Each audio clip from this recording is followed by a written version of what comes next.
আসসালামু আলাইকুম ওরহমতুল্লাহ। আজকে আলোচনা করব কোন সময় প্রতি কদমে 1 বছর নফল নামাজ ও রোজার নেকি রাখা হয়। উত্তর, নবী করিম সাল্লাল্লাহু আলাইহি ওয়াসাল্লাম ফরমান, যে ব্যক্তি জুমার দিন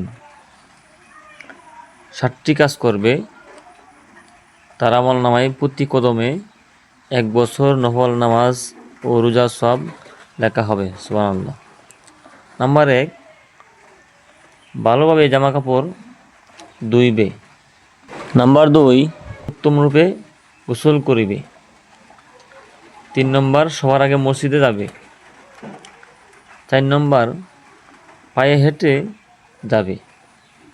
5 নম্বর, ইমামের কাছাকাছি বসবে। 6 নম্বর, মনোযোগ সহকারে খুতবা শুনবে। এবং 7 নম্বর, কোনো কথা বার্তা বলবে না।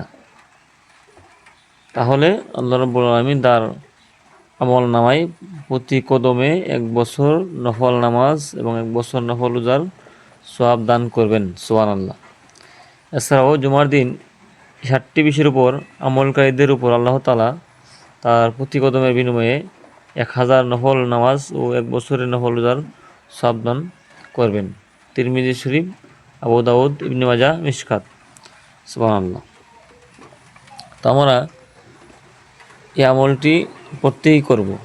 জুমার দিন আসলে সবার আগে যাব, উত্তম রূপে গোসল করব, পায়ে হেঁটে যাব, ভালো জামা কাপড় পরব।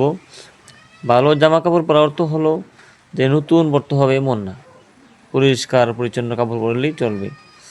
এরপরে ইমামের কাছাকাছি বসবো, মনোযোগ সহকারে খুতবা শুনবো, কোনো কথাবার্তা বলবো না।